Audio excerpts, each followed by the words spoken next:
हम लाते हैं top news, आपके फेवरेट टॉक शोज और अनलिमिटेड एंटरटेनमेंट सिर्फ यूट्यूब पर। अगर आपने अभी तक हमारा चैनल सब्सक्राइब नहीं किया तो अभी सब्सक्राइब करें और बेल आइकॉन को क्लिक करके हमारी लेटेस्ट वीडियोस के बारे में अपडेट जानें। सब्सक्राइब कीजिए और हम आपको लिए चलेंगे आपकी फेवरेट वीडियो की तरफ। अस्सलाम वालेकुम, खुशामदीद ऑन बिहाइंड द विकेट। मैं हूं आपका होस्ट फैसल इलियास। पाकिस्तान और न्यूजीलैंड का पहला ओडीआई वेलिंगटन में कंप्लीट हो चुका। पाकिस्तान को डकवर्थ लुइस मेथड से 61 रन से ये मैच हारा है पाकिस्तान। अनफॉर्चुनेट है, लेकिन सीरीज़ का पहला मैच है, 4 मैचेस और हैं, बहुत सारी चीज़ें इस सीरीज़ में होना बाकी हैं। एक रिपोर्ट देखते हैं कि आज के मैच में किस तरह हम मैच हारे हैं। हमने टॉस जीत के न्यूजीलैंड को पहले बैटिंग कराई थी, 315 रन का हमें हदफ मिला जो हम ना चेस कर सके।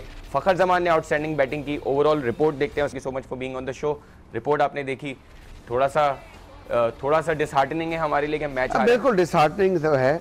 बिल्कुल मैं समझता हूँ कि हम जैसे मैंने कहा सुबह भी कि हम क्लियर माइंड के साथ नहीं गए और यही चीज़ डबल माइंड हमें नज़र आया कि जब हम उनको आउट नहीं कर सके। कंडीशंस मेरा ख्याल है कि बैटिंग के लिए अच्छी थी, सिर्फ हमें विंड ने डिसीव किया जिसकी वजह से शायद सरफराज ने पहले चूज़ किया कि हम फील्डिंग करें और हम कैपिटलाइज नहीं कर सके। वो हमसे बेटर खेले अपनी कंडीशंस के अंदर। बड़ी पार्टनरशिप हुई, नए बॉल को अच्छा टैकल किया उनके बैट्समैनों ने और यही वजह थी कि एट द एंड 315 का टोटल पोस्ट करने में कामयाब हुए। कैचेस ज़रूर छूटे, आई थिंक एक बहुत ही इंपॉर्टेंट कैच था और ऐसे ही कैचेस जो होते हैं वो आपको मैच में ले आते हैं और रिज़ल्ट आपके हक में ले आते हैं। अनफॉर्चुनेटली विलियमसन का कैच छूटा 27 रन के स्कोर पे और हम ये मैच हार गए। उन्होंने सेंचुरी बनाई। मेरा ख्याल है कि ओवरऑल अगर देखा जाए तो यहाँ पे थोड़ा सा सिर्फ ऐसा लगा जो फीलिंग थी या जो थिंकिंग थी पाकिस्तान टीम की ओवरऑल वो क्लियर नहीं थी और जिसकी वजह से एट द एंड आपको रिजल्ट आपके अगेंस्ट चला गया। ऑल्दो कि हमने लेटली बेहतर फ़खर ने बैटिंग करना शुरू की। एब्सोल्युटली फ़हीम अशरफ आए, उन्होंने बड़ी अच्छी बैटिंग करनी शुरू की थी। उसके बाद उससे पहले हमारे जो शादाब अच्छा खेल रहे थे। शादाब बहुत अच्छा खेल के गए थे। मैं आपसे यही पूछना चाह रहा था कि क्या थोड़ा सा अनफॉर्चुनेट रहा हमारे लिए, क्योंकि जिस तरह आपने कहा कि फ़हीम अशरफ भी जब आए उन्होंने बड़ी अच्छी ट्रेंट बोल्ट को बहुत अच्छी स्ट्रेट ड्राइव के लिए बिल्कुल ये batsman Faheem Ashraf as an allrounder आ रहे हैं तो you never know. Abdul Razzaq की इनिंग आपको शायद याद होगी, साउथ अफ्रीका के खिलाफ अकेले खड़े हुए उन्होंने 100 करके जितवा दिया। तो आई थिंक कि हम we are in making of our young players. हो सकता था, ऐसी बात नहीं, क्रिकेट में बहुत चीज़ें होती हैं। अनफॉर्चुनेटली रेन हो गई, बट यहाँ पे अब सबक सीखना पड़ेगा हमें कि हमें बड़े क्लियर माइंड के साथ जाना पड़ेगा, अपने क्लियर प्लान्स के साथ जाना पड़ेगा।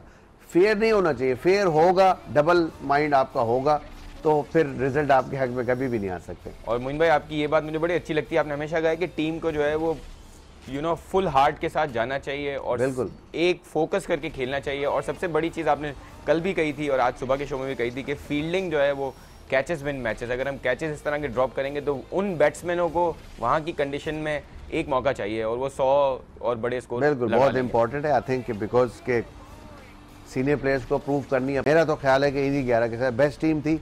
आई होप के कंडीशंस ऐसी ही मिलेंगी आपको और सिमिलर ही होती हैं। मेरा नहीं ख्याल कि जो बैकअप आपके पास है कि उसमें कोई ऐसा एक्स्ट्रा ऑर्डिनरी प्लेयर है कि जिनको आप इन प्लेयर्स के ऊपर तकरीर देते। आई थिंक इन्हीं की टीम के इसी टीम के साथ जाना चाहिए, नो मैटर व्हाट, यही डिलीवर करके देंगे, ये बिलीव होना चाहिए कप्तान। बिल्कुल absolute. Do you see any changes in the batting order? Because हमने जिस तरह फ़हीम अशरफ को आज देखा कि जिस तरह उन्होंने कॉन्फिडेंस शो किया, टिम साउदी के अगेंस्ट उन्होंने अच्छी ड्राइव्स खेली। डू यू थिंक के सरफराज नहीं फैसल मेरा नहीं ख्याल। अगेन मैं I am very firm on this कि जब आपने डिसाइड किया हुआ, अपनी स्ट्रेटजी बनाई हुई है, रोल दिया हुआ है, then send them on the stick to that and send them on the same numbers because के फिर जवाब नहीं होगा किसी के पास, कोई एक्सक्यूज नहीं होगा किसी बैट्समैन को। मिसअंडरस्टैंडिंग भी क्रिएट होती है। तो आई थिंक हमें अपने प्लान पे स्टिक रहना चाहिए। जो नंबर्स हैं उन्हीं नंबर्स पे खिलाना चाहिए इन प्लेयर्स को ताकि वंस फॉर ऑल आपके सामने क्लियर हो। आप अपना आपका प्लान भी शो हो जाएगा उसमें कि आप क्लियर हैं अपने, आप हारते हैं या जीतते हैं, सही आपके प्लान नजर आएंगे कि आप इन पे स्टिक कर रहे हैं प्लेयर्स को। भाई एक और चीज़, हमने टूर स्टार्ट किया, सिर्फ हमने एक वार्म अप मैच खेला और हमने देखा उस वार्म अप मैच में जिस तरह की हमारे साथ सिचुएशन हुई थी कि अजहर और फ़खर ने स्कोर किया। यहाँ पे अनफॉर्चुनेटली अजहर जल्दी आउट हो गए, उसके बाद भी जो है वो एक तरह से कोलैप्स हुआ हमारी बैटिंग लाइनअप का। लगता है कि थोड़े से हमें वार्म अप मैचेस ज़्यादा मिलने चाहिए ताकि हम ज़्यादा प्रिपेयर्ड हो। बिकॉज हमारे वार्म अप ये आजकल क्रिकेट एक तो इतनी ज़्यादा हो गई, इतना इजी नहीं है किसी भी बोर्ड के लिए कि आपको बिफोर द सीरीज़ ज़्यादा से ज़्यादा मैचेस मिल सकें। बहुत मुश्किल हो जाता है बिकॉज के इतनी कमिटमेंट्स हाई हैं आपको बिल्कुल विंडो नहीं मिलती ऐसे मैचेस के लिए, प्रैक्टिस मैचेस के लिए। हाँ, आपको एज अ प्रोफेशनल अपनी प्रिपरेशन खुद करनी है। आई थिंक जिस तरह इस मैच में हमने देखा था सुबह के गेंद फ्लाई कर रहा था, गेंद तेज़ निकल रहा था, आई थिंक अपनी प्रिपरेशन करें। आप ऐसी पेस पे बॉल को खेलें कि जब आप मैच में जाए तो आपको ईजी महसूस हो। अगर आपने 100 की स्पीड को फेस करना है तो कम से कम आप 120 110 पे इन प्रैक्टिस करें। प्रैक्टिस करेंगे तो आपको वहाँ ईजी हो जाएगा। और नेट्स और आजकल की जो टेक्नोलॉजी जिसमें बॉलिंग मशीन्स वगैरह भी मौजूद हैं तो ये अवेलेबल होती हैं हर जगह आपको। तो अब आपके ऊपर डिपेंड करता है आपकी अप्रोच क्या है, आप किस तरह अपने आप को इन कंडीशन में प्रूव करना चाहते हैं, या अपने आप को कहाँ देखते हैं इस सीरीज़ के बाद कि मैंने क्या परफॉर्म करके क्या कंट्रीब्यूट करना है। तो ये तमाम चीज़ें आई थिंक हमें वेल प्रिपेयर्ड होना पड़ेगा। अब गुंजाइश नहीं होगी गलती की, इतना ईजी नहीं होगा कम बैक करना। We have to play very hard cricket. बिल्कुल सही। We have to go for a small break. When we come back हम इसी डिस्कशन को कंटिन्यू करेंगे। अग्रेसिव स्टांस देना चाहिए, लेकिन हमने शायद उसका उलट किया, न्यूजीलैंड को बैटिंग कराई। कंडीशंस नज़र आई हैं ग्राउंड में, जब एक आपके ओपोनेंट 300 करे, इट मीन्स के पिच अच्छा था इनिशियली, आपके अनफॉर्चुनेटली कैपिटलाइज नहीं कर सके कंडीशंस को, जो आप अज्यूम कर रहे थे कि पिच की ऐसी होगी और हम जल्दी न्यूजीलैंड को आउट कर लेंगे। आई थिंक यही वो चीज़ थी। कुछ फील्डिंग लैप्सेस भी रहे बीच में, तो ये जब ऐसी सिचुएशन होती है आपके कैचेस भी छूटे तो बड़ा मुश्किल हो जाता है नेचुरली। ऑल्दो के एक कैच तो बहुत ही मैंने देखा कि मुश्किल था जो सरफराज से ड्रॉप हुआ फहीम अशरफ की बॉल पे, but still and all catches win matches होता है। और एक कैच जो होता है वो मैच का पूरा कहते हैं सिनेरियो चेंज कर देता है, पूरा रिजल्ट उसके ऊपर डिपेंड होता है। और जिस वक्त कैच छूटा, विलियमसन के भी उस वक्त 27 रन थे और उसके बाद उन्होंने सेंचुरी स्कोर की। तो नेचुरली ऐसे जब बड़ा स्कोर लग जाता है तो इतना इजी नहीं होता फिर किसी भी टीम को चेस करना। आई थिंक हम कंडीशंस को सही तरह जज नहीं कर सके और यही वजह थी शायद टॉस जीत के हमने पहले फील्डिंग चूज कर ली। जिस तरह आपने कहा कि शायद सरफराज को लगा होगा कि पिच में जो है वो नए बॉलर्स के लिए हेल्प होगी। हम बात नहीं है कि बॉलिंग अच्छी नहीं हुई, बॉलिंग अच्छी, but they played well and they played better than us, और उन्होंने कैपिटलाइज किया उन कंडीशंस को। That's why at the end वो मैनेज कर सके 300 रन। बिल्कुल। और मोइन भाई उन कंडीशंस में जो है ओपनिंग पार्टनरशिप बड़ी इंपॉर्टेंट होती है। हमने देखा कि गप्टिल ने और मुन्नो ने जहां ज़रूरत थी वहां उन्होंने मेडन ओवर्स भी खेले, लेकिन उन्होंने 83 रन्स का स्टैंड दिया, जो मेरा नहीं ख्याल बिकॉज के जो गिवन कंडीशंस थी end of course the rules of the game, उसमें जब से चेंज हुआ है कि 5 फील्डर्स अंदर रखने पड़ते हैं आपको, तो फिर कोई भी टीम आराम से 300 कर रही है आज की डेट्स के अंदर। आई थिंक कि हमें किस तरह रिस्पॉन्ड करना चाहिए था उसको देखना बड़ा इंपॉर्टेंट था। अनफॉर्चुनेटली हमारे बैट्समैन ने वो जिम्मेदारी का है, स्पेशली हफीज़ का मैं यह कहूँगा बिकॉज के the most mature batsman, season batsman इन पाकिस्तान, कुछ लगते हैं डिसीजन के अंदर। जो सरफराज का हमने LBW देखा था, सरफराज मुझे बड़ा अजीब सा लगा। अनफॉर्चुनेटली उस वक्त हमारे पास रेफरल का भी चांस नहीं था। यू नो बाबर आजम का भी जो जिस तरह हुआ उसमें भी मुझे ऐसा लग रहा था कि गेंद ऊपर जा रही थी और डिसीजन दे दिया। चूँकि अजहर अली ऑलरेडी ले चुके थे रिव्यू, तो पाकिस्तान के पास कुछ बचा नहीं था अनफॉर्चुनेटली। तो अंपायर की गलती मैं यहाँ पे कहूँगा कि थोड़ी सी हमारे अगेंस्ट गई है। और ये तमाम चीज़ें उस वक्त होती है जब आपकी अपनी सोच क्लियर ना हो।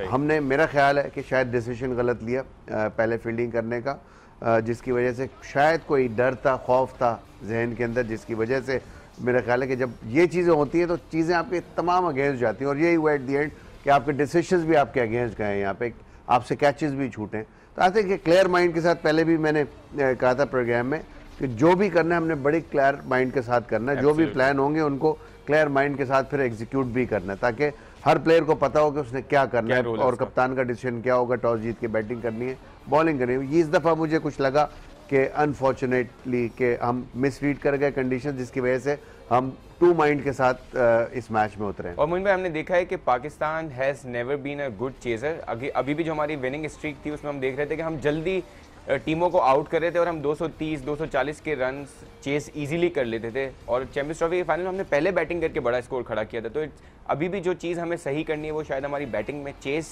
करने वाली कैपेबिलिटी उतनी स्ट्रांग नहीं है। नेचुरली आएगी टाइम टू टाइम। आपके पास कुछ यंगस्टर्स भी आए हैं इस वक्त। अनफॉर्चुनेटली बाबर भी जल्दी आउट हो गए, but Pakistan no doubt Pakistan को प्रूव करना पड़ेगा they are good chaser also.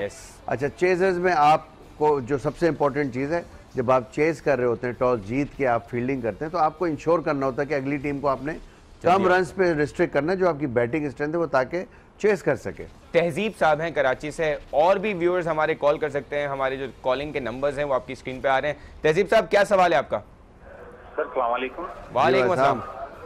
Moin Khan भाई, मेरा आपसे ये सवाल था, मैं तहजीब कि आप खेलें, आपको पूरी सीरीज दी जाती है और ऐसे ही कॉन्फिडेंस मिलता है, ऐसे ही टीमें बनती हैं। लेकिन आप एक मैच या 2 मैच के बाद चेंजिंग की बात करेंगे, चेंज करेंगे, तो आपकी टीम कभी नहीं बन सकती। और ये प्रॉब्लम और ये प्रोग्राम्स और ये क्रिटिसिज्म, ये लोगों का गुस्सा, ये चलता रहेगा। और ये बड़ा आसान होता है परफॉर्मेंस देखने के बाद कहना कि यार इसने परफॉर्म नहीं किया, उसने नहीं किया, लेकिन इसीलिए सेलेक्टर्स बैठे हुए हैं और वो सेलेक्ट करें। मुझे आपको लगता है कि हमने काफ़ी सेफ सिलेक्शन की, हमने वही प्लेयर्स खिलाए जो एक तरह से खेलने चाहिए थे, हमने कोई चांस नहीं लिया। जैसे हमने देखा फ़खर जमान लेफ्ट हैंडेड हैं, अनऑर्थोडॉक्स खेलते हैं, अच्छा परफॉर्म किया उन्होंने। आपको लगता है इमाम या हारिस सुहेल की कहीं जगह बनती थी? मेरा नहीं ख्याल, टू बी ऑनेस्ट। हमने कल भी बात की थी और मैंने कहा था कि मुझे नहीं लगता कि जो प्रैक्टिस मैच में टीम खेली है उसमें कोई चेंज होगा, और वही हुआ, पूरी वही एग्जैक्टली वही सेम टीम खेली है। आई थिंक कि प्रैक्टिस मैच में प्रिपरेशन के लिए अपनी वही स्ट्रेंथ उतारी थी सरफराज ने जो ओडीआई में जानी थी, और मेरा नहीं ख्याल है कि मुझे कोई डाउट नहीं है किसी किस्म का कि किसी को चांस देने। I think best selection, best available 11 थी। बिकॉज ये बड़ी क्लियर कट चीज़ें हैं कि भाई आपने फोकस्ड होना है, आपने पूरी फोर्स के साथ जाना है और आपने सिंगल माइंडेड रहना है, और सीनियर प्लेयर्स को जो चांस दिया शायद उसको कंटिन्यू करना पड़ेगा एक आध मैच में। So do you think we have the chance to make a comeback? I think of course, मैं पहले भी प्रीवियस प्रोग्राम में बोलता हूँ कि हमारी टीम स्ट्रॉन्ग टीम है, बस हम जब भी हारते हैं किसी ओपोनेंट से तो हम मेंटली हारते हैं। आई थिंक हमारे क्लियर प्लान्स नहीं होते और उसकी एग्जीक्यूशन, इसी वजह से फिर हम डबल माइंड रहते हैं। वही जो हमने इंग्लैंड से तसलसल शुरू किया था आईसीसी चैंपियंस ट्रॉफी के अंदर, कि हमने फिर पीछे पलट के नहीं देखा था, इतनी एफर्ट हर लड़के ने की थी। आई थिंक वही एटीट्यूड लाना पड़ेगा टीम के अंदर दोबारा। सरफराज को मोटिवेट करना पड़ेगा, अपने आप को भी, और साथ साथ पूरी टीम खुद ब खुद उनकी तमाम ये चीज़ें रिफ्लेक्ट होंगी फिर टीम के अंदर। तो बड़ा इंपॉर्टेंट रोल प्ले करना पड़ेगा। मिकी आर्थर की भी उतनी ही ड्यूटी है। आई थिंक कि अगर कोच, मेरा मतलब है कि बूस्ट नहीं करेगा और हौसला नहीं देगा टीम को, तो टीम हार सकती है। फिर यहाँ पे यूनाइटेड होके अपने प्लान्स को एग्जीक्यूट करना होगा और एक कहना चाहिए कि एक एग्रेसिव अप्रोच के साथ बॉडी लैंग्वेज है नजर आना चाहिए कि पाकिस्तान जीतने के लिए खेल रहे हैं। जीतने के लिए मुझे आपको कहीं बॉडी लैंग्वेज में थोड़ी सी लैकनेस लगी जितना हम जान मार के पहले खेल रहे थे? क्या आपने मैच देखा? आज भी स्लिप के अंदर से भी कीपर भी आवाज़ लगा रहा था, यू नो। तो जैसे जैसे बिल्डअप होती गई पार्टनरशिप, आपने देखा कि लड़के ईज डाउन होते गए, थोड़ा डाउन होते गए। तो यही चीज़ होती है जब आपके सामने जब इतनी बड़ी पार्टनरशिप लगती है और आपके बॉलर्स, जो आपके टॉप बॉलर्स होते हैं, उनको वो आउट नहीं कर पा रहे होते, तो अब जो सिलसिला होता है वो थिंकिंग का फील्डर्स के जहनों में चेंज हो जाता है। Then they start thinking of our batting, कि अब हम बैटिंग आएगी, अगर बड़ा स्कोर हो गया तो क्या होगा। तो ये तमाम चीज़ें ये आपको डबल माइंड करती हैं, और इसी डबल माइंड में आपकी बॉडी लैंग्वेज जो है वो नीचे जा रही होती है और वो फिर क्लियरली नज़र आ रही होती है, और ये नज़र आई इस मैच के अंदर। बिल्कुल तो जो अप्रोच है वो बॉडी लैंग्वेज से हमें नज़र आनी चाहिए। हर गेंद पे हर फील्डर को अलर्ट होना चाहिए ताकि अगली टीम को मैसेज जाए कि ये 50 ओवर तक ये टीम जान नहीं छोड़ती है। बिल्कुल सही है। तो हर बॉल के ऊपर एंटिसिपेट करना होगा हर फील्डर को कि वो तैयार हैं कैच के लिए, रनआउट के लिए, या किसी भी अच्छी फील्डिंग के लिए। एब्सोल्युटली। मोइन भाई, हमें लगा कि मोहम्मद आमिर जो हमारे बॉलर्स थे वो थोड़े से, बिकॉज आमिर भी एक कमबैक कर रहे हैं, वो यूएई में जो हमारी सीरीज हुई थी श्रीलंका उसमें नहीं खेले थे, और रोमान रईस भी एक तरह से कमबैक किया है। शायद हमारे जुनैद खान और इमाद वसीम का ना होना, और इन दोनों बॉलर मैच है 9 जनवरी को, ट्यूसडे को नेल्सन में मैच है। क्या देखते हैं चेंज टीम कॉम्बिनेशन के हवाले से? कोई चेंजेस देखते हैं आप? नहीं, करनी नहीं चाहिए। आई डोंट थिंक सो कि ऐसी कोई वर्स्ट परफॉर्मेंस दी है पाकिस्तान टीम ने। सही। हम अच्छा खेल रहे थे एंड में, क्योंकि इट्स अ टीम गेम। कभी ऊपर के बैट्समैन परफॉर्म करते हैं और कभी लोअर ऑर्डर आपकी परफॉर्म करती है। आज लोअर ऑर्डर ने सुबह मैच में जो है वो परफॉर्म करना शुरू किया था। अनफॉर्चुनेटली बारिश हो गई, हम शायद भी जीत भी सकते थे क्योंकि इतना अनसर्टेनिटीज़ का गेम है ये। तो पाकिस्तान के लिए मेरा ख्याल इम्पॉर्टेंट ये है, सरफराज के लिए क्लियर माइंड के साथ जाएं, इसी प्लान के साथ जाएं, इसी टीम के साथ जाएं, ताकि एक मैसेज जाए अगली टीम को कि पैनिक नहीं है। द मैसेज फ्रॉम मोइन भाई इस कि भाई क्लियर माइंड के साथ जाएं। बॉलिंग में थोड़ा सा हमें क्रिएटिवली चेंजेस करनी पड़ेंगे। हमें हसन अली को शायद अटैक करवाना पड़ेगा विकेटें लेने के लिए। बैटिंग ऑर्डर में हमें कोई चेंजेस नहीं करनी चाहिए। टीम में भी शायद कोई चेंजेस नहीं करनी चाहिए, बिकॉज एक ही मैच हुआ है और टीम को चांस देना चाहिए। सीनियर प्लेयर्स उम्मीद करते हैं कि शोएब मलिक, हफीज़ परफॉर्म करेंगे अगले मैच में और हम जो है वो सीरीज़ में कम बैक करेंगे, 1-1 करेंगे नेल्सन में जाके। व्यूअर्स, आप हमारा शो देखते रहें, अगले शो में दोबारा मिलेंगे इंशाल्लाह। कीप वॉचिंग आज news and behind the wicket.